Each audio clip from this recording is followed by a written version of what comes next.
तो किताबें सामने खुली हैं मगर दिमाग खुद छुट्टी पर है। चलो इस मसले का हल ढूंढते हैं। आई नो कज लास्ट ईयर मैंने भी एंट्री टेस्ट दिए थे और मेरी भी कुछ मिक्स फीलिंग्स थी। तो don't worry, I tell you everything you need to know to ace the PIEAS entry test. अस्सलाम वालेकुम, I am Mohammad Umar Saeed, an electrical engineering student from PIEAS. इस वीडियो में मैं आपको टेस्ट पैटर्न बताऊंगा, कुछ टिप्स दूंगा कि आप अपना टाइम कैसे इफेक्टिवली मैनेज कर सकते हैं, किन सब्जेक्ट्स पे आपको ज़्यादा फोकस करना चाहिए, फिजिक्स और केमिस्ट्री के मोस्ट इंपॉर्टेंट टॉपिक्स कौन से हैं, कुछ कॉमन मिस्टेक्स जो मोस्टली स्टूडेंट्स करते हैं, और एट द एंड में अपना पर्सनल एक्सपीरियंस भी शेयर करूँगा। अच्छा, तो सबसे पहले टेस्ट पैटर्न की बात कर लेते हैं। टेस्ट में आपके पास 100 एमसीक्यूज़ हैं जिसके लिए 3 आवर्स हैं, 180 मिनट्स, तो मेरे ख्याल से मोर देन इनफ टाइम है। बट इसका मतलब ये भी नहीं है कि आप टाइम ज़ाया करें। अच्छा, वन थिंग टू नोट कि टेस्ट की जो वेटेज है 60% है। तो अगर आपके एफएससी या मैट्रिक में कम भी मार्क्स हैं तो आप ज़्यादा मेहनत करने की कोशिश करें टेस्ट में। अच्छा, आपके पास केमिस्ट्री, फिजिक्स और मैथमेटिक्स के 30-30 एमसीक्यूज़ हैं और इंग्लिश के 10 एमसीक्यूज़ हैं। प्री इंजीनियरिंग और आईसीएस वालों की जो मैथ है वो एफएससी लेवल की होगी, और मेडिकल प्री मेडिकल की अम, वो मैट्रिक लेवल की होगी, और आईसीएस वालों की केमिस्ट्री की जगह कंप्यूटर है। अच्छा, अब टेस्ट पैटर्न को थोड़ा सा और ब्रेक डाउन कर लेते हैं। सबसे पहले इंग्लिश। इंग्लिश का पोर्शन सबसे इजी होता है। मोस्टली जो टॉपिक्स होते हैं या मुझे जो आए थे वो हैं सिनोनिम्स और एंटोनिम्स। ग्रामर के टॉपिक्स होंगे like parts of speech, conditional sentences या प्रपोजिशन, इस तरह। और हाँ, कॉम्प्रीहेंशन को भी आप देख लें, उसके भी क्वेश्चन आते हैं। मेरे ख्याल से अगर एक नॉर्मल एफएससी का स्टूडेंट है तो वो इजीली इस पोर्शन को एस कर सकते हैं। नेक्स्ट मैथमेटिक्स की बात कर लेते हैं। तो ये पोर्शन रिलेटिवली काफ़ी इजी होता है बाकी टेस्ट से, जिस तरह एनईटी, ईकैट या जीके का टेस्ट हो गया।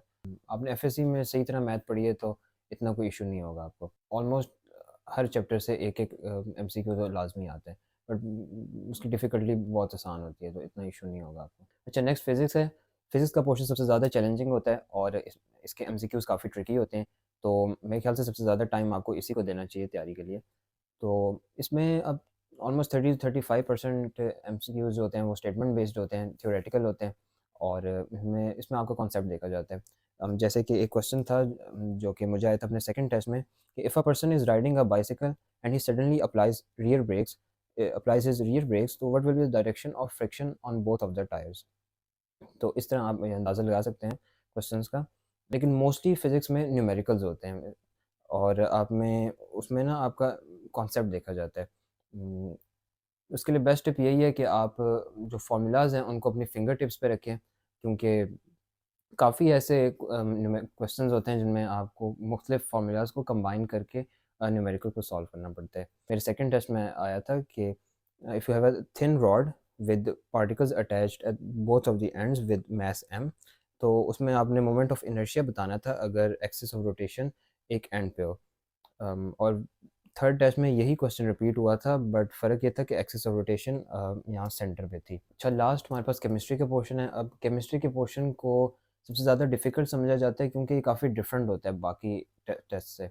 अब मोस्टली अगर आप देखें एनईटी वगैरह में तो उनमें स्टेटमेंट बेस्ड क्वेश्चंस होते हैं, बट प्यास के टेस्ट में मोस्टली ऐसे क्वेश्चंस होंगे जो आपको सॉल्व करने पड़ेंगे या काफ़ी थिंकिंग थिंकिंग रिक्वायर्ड होगी। तो ये वाला पोर्शन भी काफ़ी ट्रिकी होता है। कुछ मिस्टेक्स मैं बता देता हूँ जो आपको अवॉइड करनी चाहिए, मोस्टली स्टूडेंट्स जो करते हैं।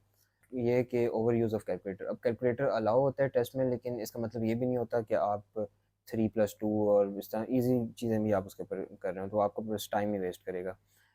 Spending too much time on one question, आगे मूव करें दोबारा उसको बाद में आके सॉल्व कर लें। हाँ, नेगेटिव मार्किंग नहीं है प्यास के टेस्ट में, तो सारे क्वेश्चंस आपने अटेम्प्ट करने हैं। कोई नहीं भी आता तो आई गेस उसका फिर आप तुक्का मार सकते हैं। बबल शीट आपने ध्यान से फिल करनी है। नेक्स्ट पॉइंट ये कि प्रिपेयर करना किस तरह है। उसके लिए बेस्ट रिसोर्सेज आपके पास पीटीबी बुक्स हैं। पीटीबी बुक्स के बाहर से कुछ नहीं आएगा। तो मैं आपको कुछ इंपॉर्टेंट टॉपिक्स बता देता हूँ फिजिक्स और केमिस्ट्री के। उससे पहले मैं बता दूँ कि almost half MCQs first year में से आएंगे और हाफ एमसीक्यूज सेकेंड ईयर में से। तो फिजिक्स के इंपॉर्टेंट टॉपिक्स में डायमेंशंस, टॉर्क, टॉर्क के थ्योरेटिकल और न्यूमेरिकल दोनों तरह के क्वेश्चन बन सकते हैं। अब इसमें मोशंस एंड कोलिजन्स और वर्क एंड एनर्जी, इनमें से सबसे ज़्यादा न्यूमेरिकल्स आते हैं। 4-5 एमसीक्यूज या में भी ज़्यादा इसी में से न्यूमेरिकल्स आएंगे। बाकी प्रोजेक्टाइल मोशन के बस नॉर्मल फार्मूलाज ही हैं। सर्कुलर मोशन और एंगुलर मोमेंटम, इसके न्यूमेरिकल्स और थ्योरेटिकल के दोनों क्वेश्चन बनते हैं। बर्नौली की एप्लीकेशन भी आई गेस आ सकती है, वो थ्योरेटिकल क्वेश्चन बन सकता है। मुझे जो खुद पर्सनली ज़्यादा क्वेश्चन आए थे वो ऑस्किलेशंस, वेव्स और ऑप्टिक्स वाले चैप्टर में से आए थे। इसमें से एटलीस्ट एक न्यूमेरिकल तो लाजमी बनता है। सेकंड ईयर में से इलेक्ट्रोस्टैटिक्स का में से एक लाजमी आते हैं न्यूमेरिकल, और ये डिफ़िकल्ट भी होता है। इलेक्ट्रिसिटी वाले में से थियोरेटिकली आ सकते हैं। इसमें बस ये है कि आपको फार्मूलाज़ पे ग्रिप अच्छी हो तो आप इज़िली ये वाला चैप्टर भी कर सकते हैं। इसमें सर्किट्स ऑफ रेजिस्टर्स और कैपेसिटर्स उनको देख लें। इलेक्ट्रिकल पावर आउटपुट का आई गेस एक फार्मूला था, वो इम्पोर्टेंट था। किरचॉफ्स रूल्स, और हाँ, इलेक्ट्रोमैग्नेटिज़्म और इलेक्ट्रोमैग्नेटिक इंडक्शन। इसमें से काफ़ी थियोरेटिकल क्वेश्चंस आते हैं और आपका कॉन्सेप्ट देखा जाता है। तो इसके अलावा बस 3 मॉड्यूल आए हैं, यंग्स, शेयर और बल्क। ट्रांजिस्टर और डायोड के भी थोड़े मुश्किल क्वेश्चंस बनते हैं, थ्योरेटिकली होते हैं मोस्टली। मॉडर्न फिज़िक्स में भी इतना कोई ख़ास नहीं है, बट उसके बस आप फार्मूलाज देख लें। न्यूक्लियर फिज़िक्स जो है इसमें से थ्योरेटिकल भी क्वेश्चंस बन जाते हैं, जिस तरह सब एटॉमिक पार्टिकल्स जो हैं, क्वार्क्स हो गए, बोसॉन्स, और उनका आ जाएगा। या इसमें न्यूमेरिकल तो एक ही फार्मूला था, वो हाफ लाइफ वाला, वही है। अच्छा, अब केमिस्ट्री की बात कर लेते हैं। तो केमिस्ट्री में इतने थ्योरेटिकल क्वेश्चंस नहीं आते, जैसे मैंने बताया, मोस्टली न्यूमेरिकल बेस्ड होते हैं। तो थ्योरी से आप जल्दी से गो थ्रू कर लें, एक दो न्यूमेरिकल्स आ सकते हैं स्टिल। तो न्यूमेरिकल के लिए ज़्यादा इंपॉर्टेंट चैप्टर स्टोइचियोमेट्रिक कैलकुलेशंस और यील्ड, इसमें से एक न्यूमेरिकल लाजमी आता है। सेकंड चैप्टर में से मोस्टली थ्योरेटिकल चीज़ें। थर्ड चैप्टर में से रिलेशनशिप, जिस तरह बॉयल्स लॉ, चार्ल्स लॉ, वो और उनके ग्राफ्स आपको आने चाहिए। डिफ्यूजन, एफ्यूजन है, और के एम टी के फार्मूलाज हैं, वो इंपॉर्टेंट हैं। इनमें से भी लाजमी बॉयज़ लॉ, चार्ल्स लॉ, इनमें से लाजमी एक न्यूमेरिकल आता है। सॉलिड लिक्विड्स, इसमें बस थ्योरी है मोस्टली। हाँ, इसके टेबल्स और साइड इन्फो इंपॉर्टेंट है। बाकी एनर्जी डिफरेंस, हाइड्रोजन स्पेक्ट्रम, जिसमें लाइमन बाल्मर, और orbitals orientation, VSEPR and hybridisation, ये सारी थ्योरेटिकल चीज़ें हैं। हाँ, थर्मोकेमिस्ट्री में से भी एक न्यूमेरिकल लाजमी आता है, और इसमें इसके थोड़े से मुश्किल नहीं होते, बट स्टिल इसमें से लाजमी आता है एक न्यूमेरिकल। केमिकल इक्विलिब्रियम में जो मुझे पर्सनली आया था क्वेश्चन, ले शैटियर प्रिंसिपल से आया था, कि फॉर एग्जांपल एक रिएक्शन दिया हुआ था कि उसमें अगर हम टेम्परेचर इंक्रीज़ करें या प्रोडक्ट्स को कम ज़्यादा करें तो उससे रिएक्शन पे क्या इफ़ेक्ट होता है। बाकी यानी शिफ्टिंग वाले बेसिकली क्वेश्चंस, और पीएच और बफर वाले, इसमें भी फार्मूलाज आपको आ जाएँ तो आप न्यूमेरिकल सॉल्व कर सकते हैं। सॉल्यूशंस वाले के न्यूमेरिकल्स मुश्किल होते हैं, तो उन पे आपने ख़ास ध्यान देना है, ये इंपॉर्टेंट भी है काफ़ी। इसमें बाकी सॉल्युबिलिटी कर्व्स हैं, और इलेक्ट्रोकेमिस्ट्री के भी क्वेश्चंस ईज़ी होते हैं।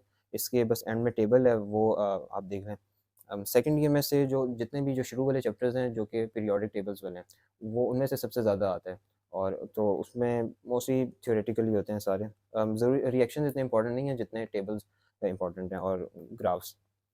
ऑर्गेनिक में से भी नॉर्मल क्वेश्चंस आते हैं, बहुत मुश्किल नहीं आते, या रिएक्शंस बहुत ज़्यादा नहीं आते, तो उसमें मोस्टली थ्योरेटिकल होंगे। और आगे वाले चैप्टर्स में तो सारी थ्योरी है, तो वो बस रीडिंग है। अच्छा, कुछ टेस्ट डे एडवाइसेस, जिसमें सबसे इंपॉर्टेंट ये है कि मेरी तरह अपना कैलकुलेटर नहीं भूलना आपने, और अपना मोबाइल फ़ोन जो है, वहाँ पे मोबाइल फ़ोन रखने का कोई प्रॉपर इंतज़ाम नहीं होता, तो बेहतर है आप अपने पेरेंट्स को या घर रख के आ जाएँ। बाकी मोस्ट इम्पॉर्टेंट है, एक ये भी है कि don't compare yourself to others, कि लेट्स सपोज़ आपके साथ वाला बंदा अगर आधे घंटे में करके चला गया, तो उस आप फ़िक्र ना करें उसकी, आप आपके पास 3 घंटे हैं, आप पूरा अपना टाइम इस्तेमाल करें। अब मैं आपके साथ अपना पर्सनल एक्सपीरियंस शेयर करूँगा। I did my matriculation from Bahria college Islamabad and secured 95%। उसके बाद मैंने पीजीसी ज्वाइन किया था, और फर्स्ट ईयर में मेरे 90% थे। और उसके बाद मैंने स्टेप अकेडमी ज्वाइन की थी, but I don't think so वो इतनी बेनिफिशियल थी या इतनी फ्रूटफुल थी, क्योंकि मेरे ख्याल से काफ़ी ऑनलाइन रिसोर्सेज अवेलेबल हैं जिनसे आप तैयारी कर सकते हैं। उससे भी बेहतर अगर मैं आपको रिकमेंडेशन दूँ तो वो है प्रेप ऑनलाइन। प्रेप ऑनलाइन एक ऑनलाइन लर्निंग प्लेटफॉर्म है, जो कि मैंने खुद भी ज्वाइन किया था फॉर माई प्यास प्रिपरेशन। मैं आपको हाईली रिकमेंड करूँगा कि आप प्रेप ऑनलाइन में इनरोल करें, क्योंकि आई पर्सनली थिंक कि जिस भी यूनिवर्सिटी में आपने एडमिशन लेना है, उसका अपना स्टूडेंट या ग्रेजुएट अगर आपको पढ़ाए और गाइड करे, तो वो ज़्यादा अच्छा आपको समझा सकते हैं किसी भी एकेडमी के प्रोफेसर से या टीचर से। तो डिस्क्रिप्शन में सारी इंस्ट्रक्शन और इन्फो गिवन होगी। प्रेप ऑनलाइन में मुझे जो पर्सनली सबसे अच्छी चीज़ें लगी थी, वो ये थी कि इनकी ज़ूम मीटिंग्स होती हैं, जिसमें आपको प्रोफेसर्स पढ़ाते हैं, और इसके अलावा इनकी वर्कशीट्स होती हैं जिनमें आप एमसीक्यूज़ की प्रैक्टिस कर सकते हैं। इसके अलावा रिकॉर्डेड लेक्चर्स भी अवेलेबल होते हैं, तो वो भी आपके लिए बहुत फ्रूटफुल होंगे। अच्छा, अब इस सब का रिजल्ट ये था कि I got accepted into UET and FAST in all fields, in NUST in all engineering fields and GIKI, और finally I got 77 merit position in प्यास।